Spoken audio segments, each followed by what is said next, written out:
This incident didn't happen to me, but to a family friend. Sarah worked about an hour from home in a neighboring city, Charleston, West Virginia. Though a bigger city for the area, it's still very much surrounded by heavily wooded mountains. You could get lost for fun in a moment's notice, or you could get lost if you wanted to do something a little darker.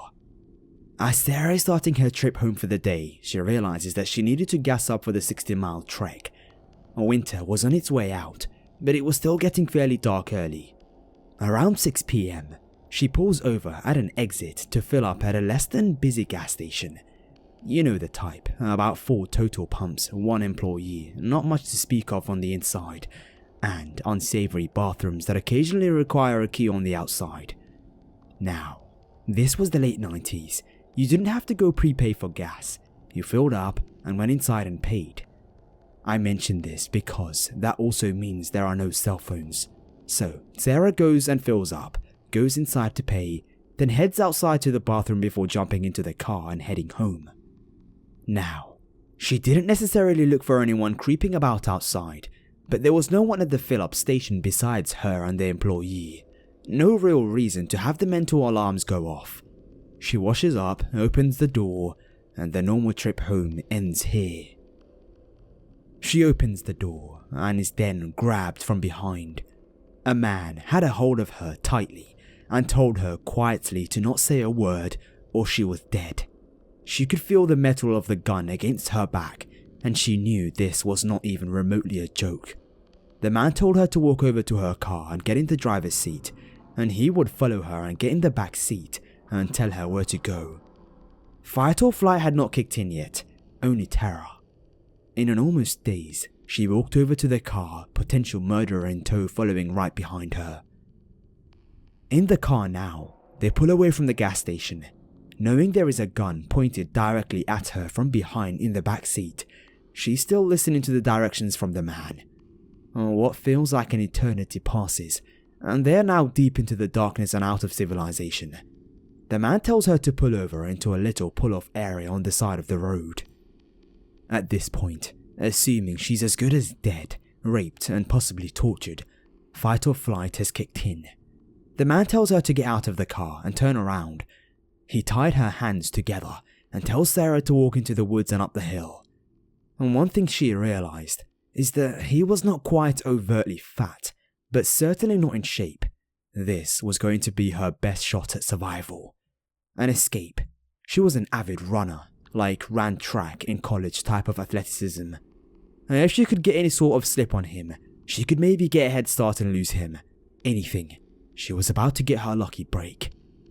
And walking up the hill into the dark, she hears the man stumble. Not knowing if the gun fell, or if he's on the ground, or if he's still standing upright, she decides in a millisecond that this is the only chance. Sarah turns around and sees him off balance, and the gun had now fallen from his hand. She rears back like an NFL punter and kicks the absolute fuck out of this guy in the balls. He screams like a fucking banshee and falls and starts rolling a bit down the hill. Sarah turns back around and just Usain bolts into the woods. Being a running machine never came into so handy. She ran for miles and miles.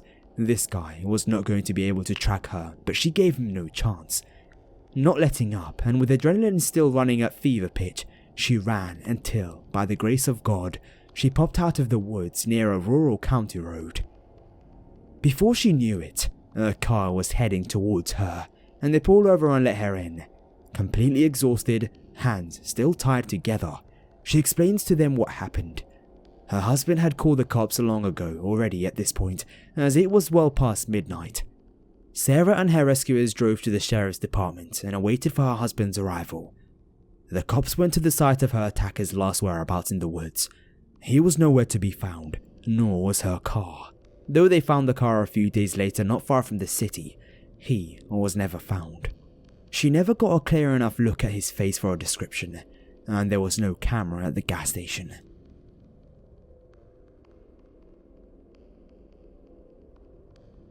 I was 10 years old when this incident occurred, and I lived in a small coastal town in Newfoundland that was littered with large forests.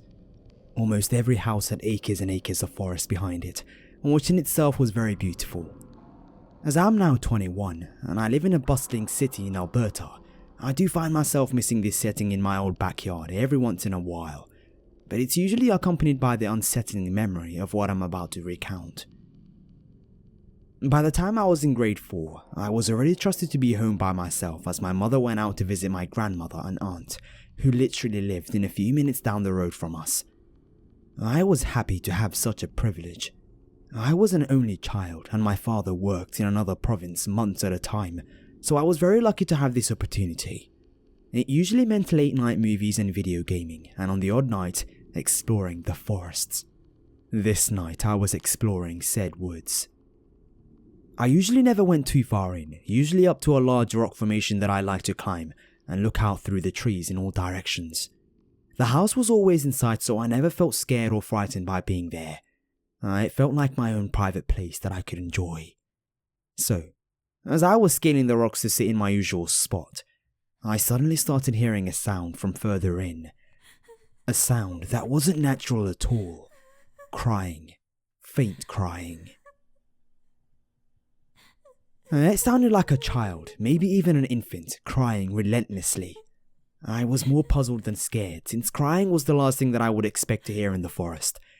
I must have listened for a good few minutes, and convinced myself that my ears were playing tricks on me. But it was in fact crying.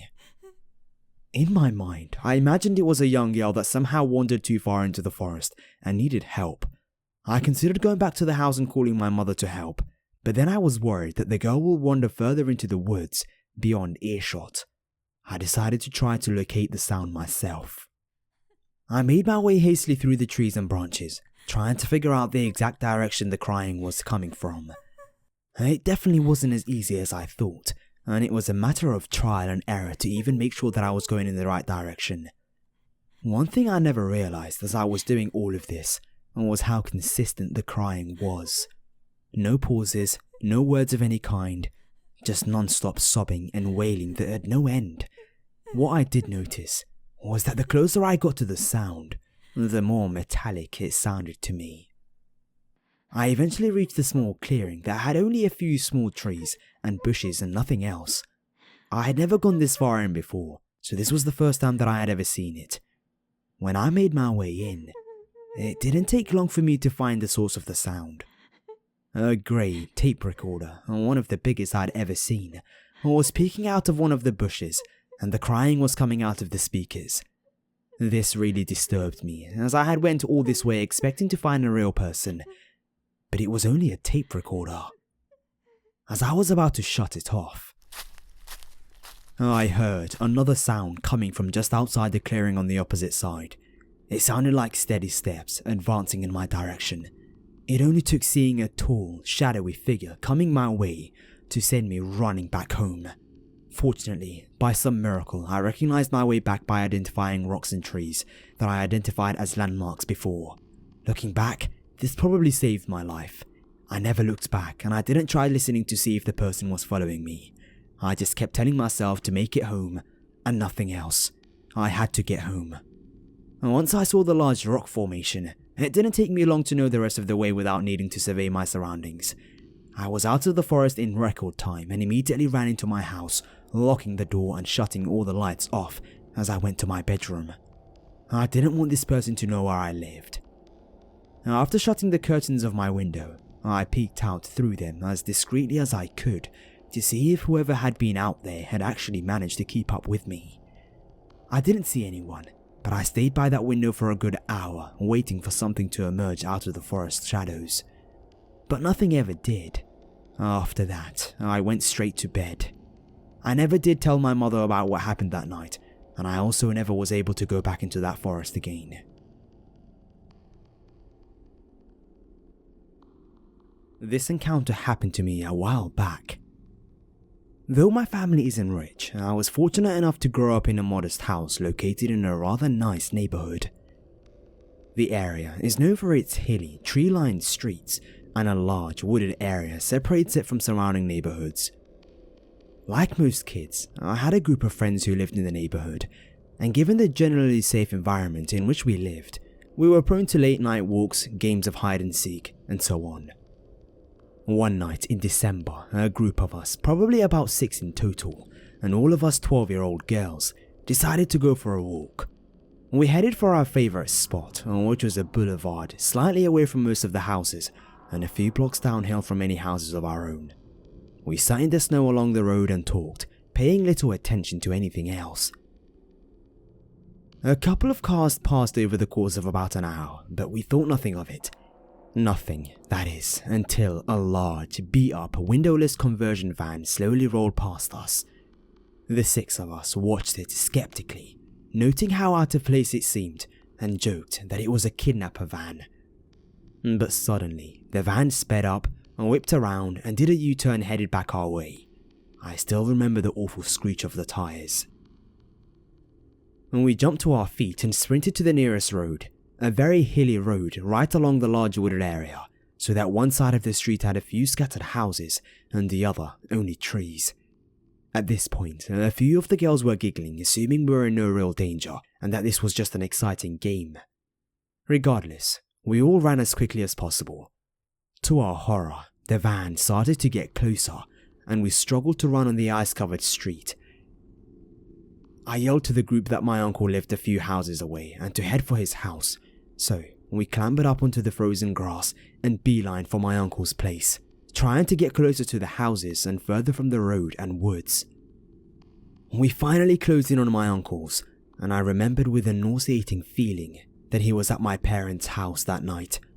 No worries, I figured. His backyard would be sanctuary enough alone, since no van would bother coming down his 50-foot driveway anyway. Wrong. We stood huddled in the backyard for about 30 seconds, giggling with relief at our overreactive imaginations, until we heard it. The very slow rolling of tires on cement. A quick check confirmed that the van was coming down my uncle's driveway, presumably trying to be as quiet as possible. We went into panic mode in seconds. In true horror movie fashion, our only option was running towards a small, dark road with a dead end that ran behind the houses, in hopes of running up that road and onto the street where my parents lived. We weren't alone though. A car door slammed, and a dark figure sprinted towards us while the van abandoned its attempt at being quiet and screeched out of my uncle's driveway and disappeared. Our group stopped for a minute, realizing that the person chasing us was a young woman who couldn't have been more than 20 years old. She was young. She was, well, a she. Nobody bad could possibly look like this, and as she caught up to us, she asked us why we were running. Becoming instantly more trusting and having felt silly, everyone started talking to her. I still felt strangely uneasy though, and tried to keep us inching towards the small road that would take us to my parents. That's when I saw something that nobody else saw. The van was slowly coming through the darkness down that small road, and at least 2 large men were on foot next to it. All the while, the girl calmly talked to us, trying to take our attention from what was going on behind us. I'd never felt so trapped. Seemingly nobody else seemed to notice the men and the van closing in on us, and kept talking to the woman, who was starting to act especially strange and jittery. I realized at that moment that if someone didn't do something, we might not make it home that night. So I ran, screaming. My friends quickly followed, and behind them in pursuit were the woman, the 2 men, and 2 more men who jumped out of the van. I reached the nearest house and threw myself at the door, pounding and yelling. A woman in her mid-40s came to the door looking horrified, but when she saw the scene and heard my out-of-breath gasps about being chased, she ushered us inside and bolted the door. Within seconds, she was calling the cops, and the people hurried into the van and disappeared. We sat in this woman's living room as she tried, unsuccessfully, to keep us calm. I noticed that she kept glancing out the window, and my heart sank when I realized that the van had pulled into her driveway and was just sitting there, lights and engine off. Thankfully, after about 5 minutes it backed out and drove off, for good this time. Not even 2 minutes later the cops showed up and took statements from each of us. They said that they'd gotten similar reports that week, but wouldn't tell us anything more. We all told our families about the events of that night, and although we and our parents paid close attention to the local news in the following months, we never heard anything more about the van.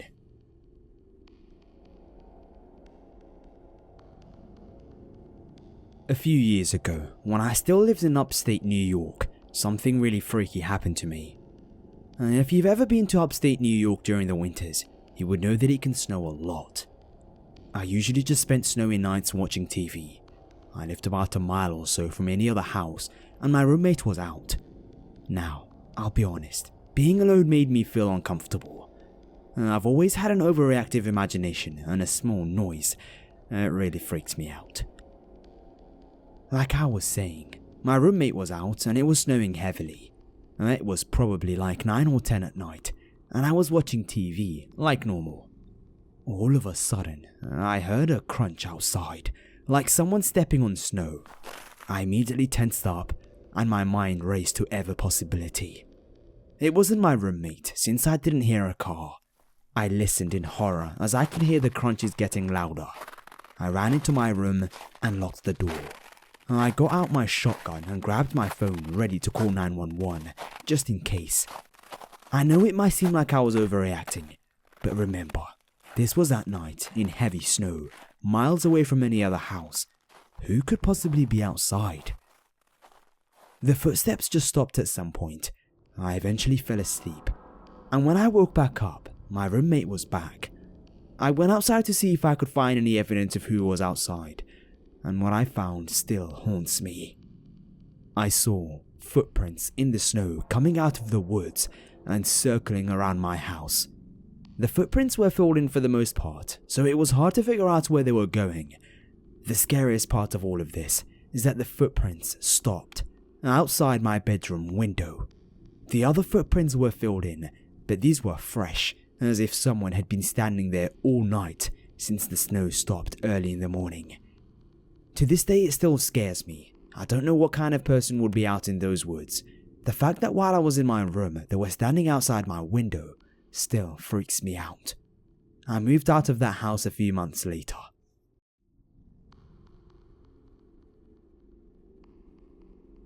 So, this occurred many years ago, but it will forever stay with me and change my views on allowing my kids to ever have their own separate phone line. It was a few weeks after Christmas and my parents had gotten me my own personal phone with my own separate phone line, because that was the cool thing back then, before the cell phones were big, and I had given my friends the number because who wouldn't, right? Anyway, it was about 3 AM and I had been sleeping when my phone begins to ring. I thought, that's odd, who can be calling this early? We all have to be up for school in the morning. So, I answered it, but all could be heard was breathing on the other end. I laughed it off as someone just messing with me and hung up. I tried returning to sleep, but my phone rang again. This time I answered it and said, "Who is this?" Nothing, just breathing again. At this point I was beginning to get irritated. I told him to stop calling me and hung up.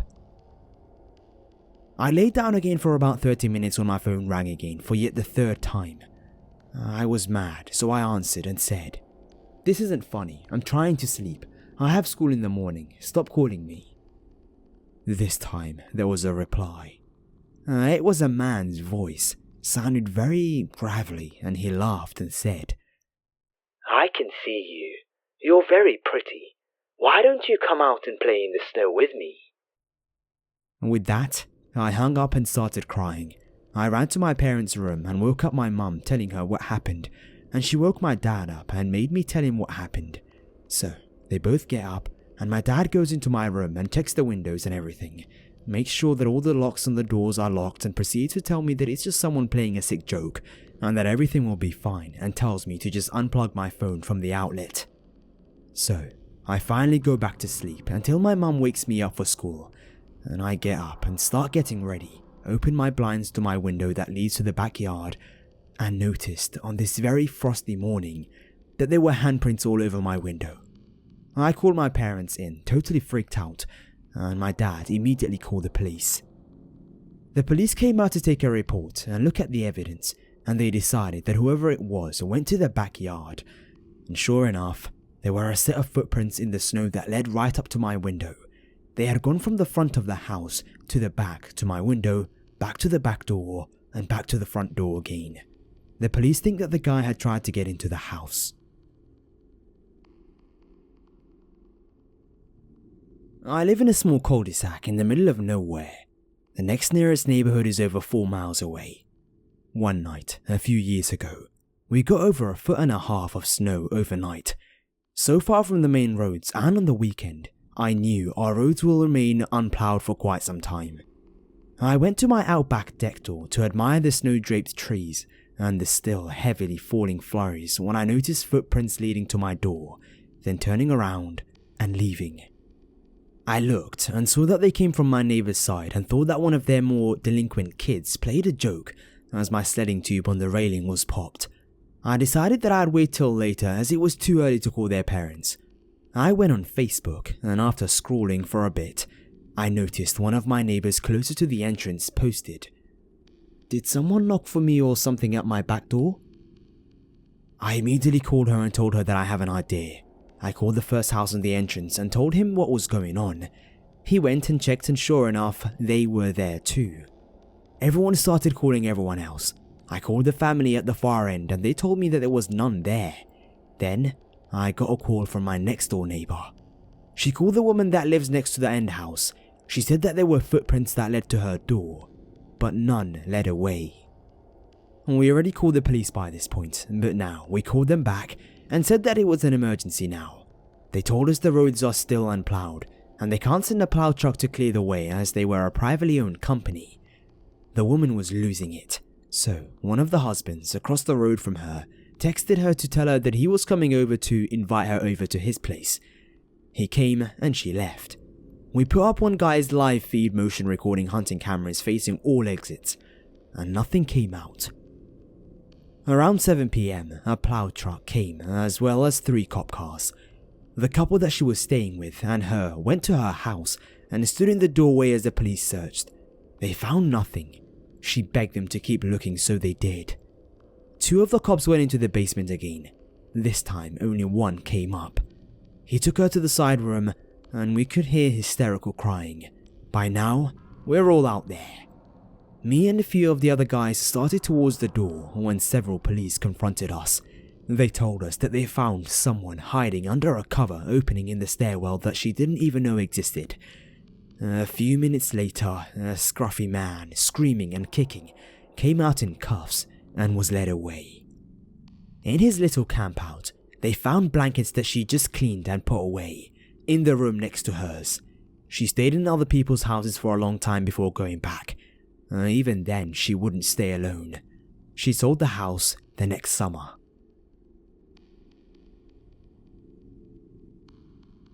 I headed out to my local mall a few days ago, determined to do some serious Christmas shopping.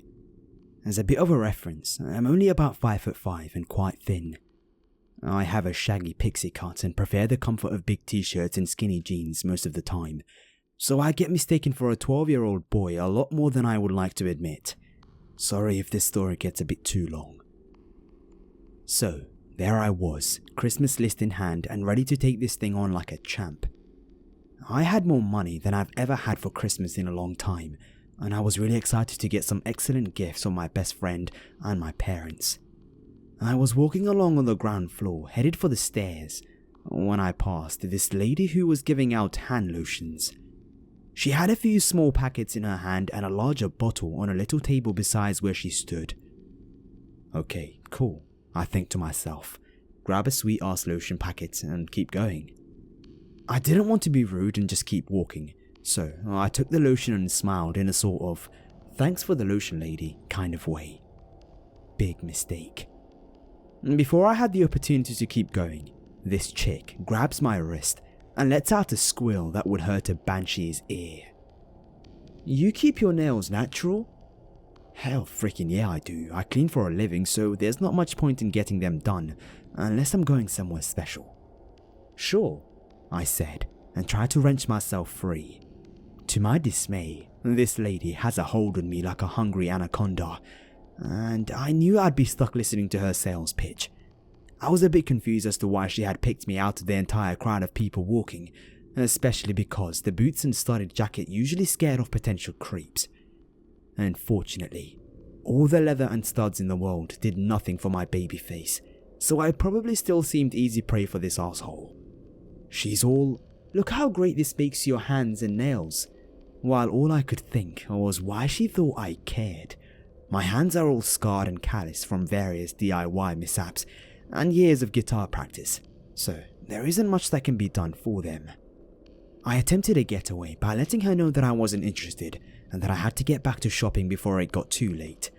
She batted her eyelashes and said that I was so cute that she would give me an entire set for the low price of $20 if I followed her to go and get it from her stand upstairs. I had just come from the top floor of the mall since there were exits and entrances on both floors, and I knew for a fact that the only kiosk up there was an eyebrow threading place. Like hell, I was going anywhere besides GameStop to get my little brother a new game for Christmas, so I declined. She tightened her hold and just repeated the sales pitch, this time asking me weird questions in between, trying to convince me to buy this lotion. How old are you? 19. Where do you go to school? I graduated. Do you have a sister? No. Where is your boyfriend? I don't have one. I tried again to tell her, nicely, because I hate hurting people's feelings, to fuck right off and let me get to Christmas shopping, when she stared dead into my eyes and said, "Are you alone?" A million little alarms went off in my head, and I lied and told her that I was there with my dad. She looked around and asked which one he was. I pointed out the most intimidating looking guy I could find, and she launched back into trying to sell me this product at warp speed, like she was in some kind of a huge hurry. I told her again, more firmly this time, that I was not spending any money on her hand lotion. She started walking off in a random direction, still holding my wrist, and insisted that I come with her to see more of the products that she was selling, because surely I would want something. She said this despite the fact that every freaking word out of my mouth said the complete opposite. I yanked my arm free and stood my ground, prepared to defend myself if she tried pulling me with her again. I am not buying anything from you. I need to get back to shopping. Before I could even turn away, she asked what I used to wash my face. A bit caught off guard, I told her, and she began launching a barrage of insults at me, like, "You're too pale," and "Your skin is so dry," featuring my personal favourite, "It looks like a shedding lizard." Ouch, that hurt. I didn't put any stock into her petty attempts to insult me. People had complimented me on my skin before, and I liked the way that I looked anyway. I walked away instead of throwing anything back at her and headed upstairs to finish shopping. But before I left the mall that night, I marched my dry lizard skin right over to the nearest mall cop and informed him that he had some rude ass people working in the mall. I wasn't sure who else to tell, so I wasn't too surprised to see him scrunch up his face in confusion. I expected him to direct me to a sort of complaints desk or something similar, but nothing could have prepared me for what he said next. "We don't sell that here." Well, shit. I described the woman and told him what brand of lotion she tried to get me to purchase, but he only shook his head and told me the vendor for that particular brand had not been coming around to that mall for years. On my way back out to the parking lot, I passed the spot where she had originally confronted me. There was no woman, no lotion samples, no vendor's cart. I later asked my cousin, who works in the mall, if there was anyone selling that lotion there. She said no, and a quick peek at the mall's online directory confirmed it. I hate to think where we would have ended up had I followed her.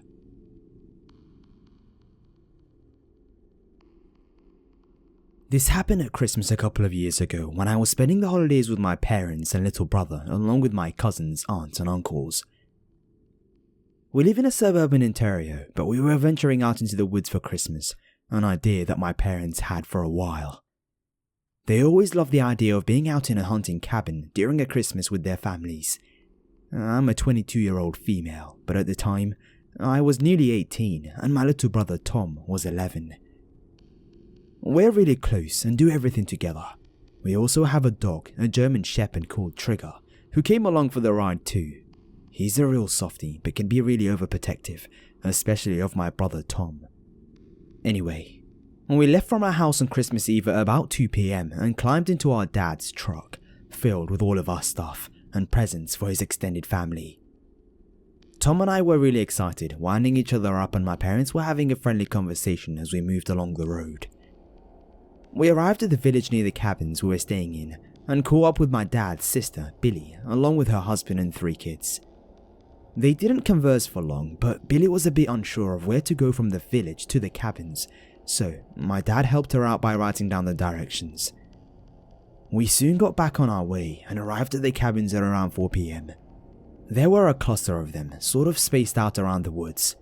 Each family had a cabin, and there was one where everyone could meet up, with a pool table, a swimming pool, and all sorts. It was kind of a place we could all just chill together and enjoy each other's company. Anyway, the weather was already really cold when we arrived, and the snow was falling all around us, so as me and my brother unpacked our things into the cabin and settled in for the night, my dad started a fire whilst my mum made our dinner. It was great. The Christmas decorations were already up, and we played a few board games as the night got darker. Dad, Tom and I decided before coming on the trip that we'd go hunting sometime, so we planned to go the next day. I'd been a few times with my dad, but this was Tom's first time. He was only there to watch us though, as he was too young to shoot.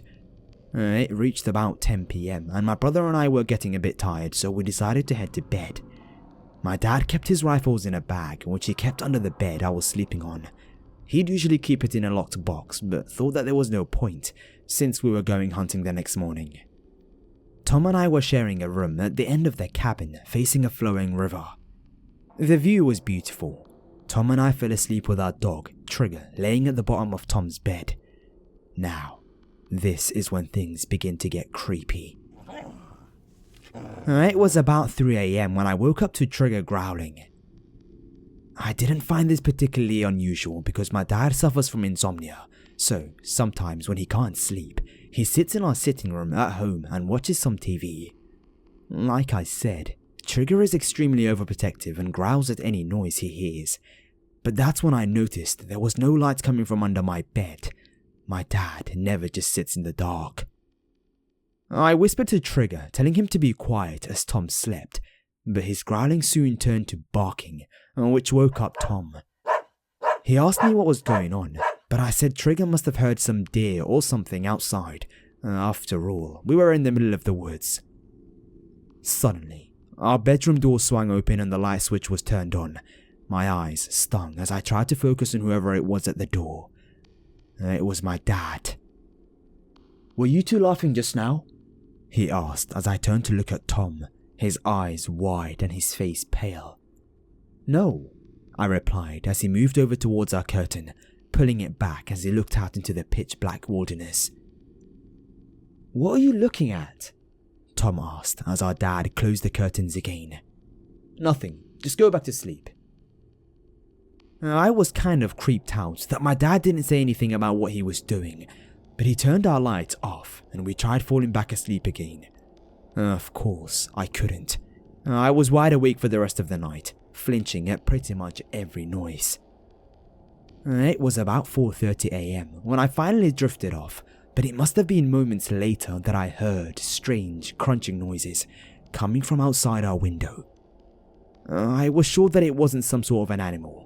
It sounded like footsteps, human footsteps. I had this overwhelming feeling of fear and I pulled the covers over my face, sweat beginning to cover my forehead.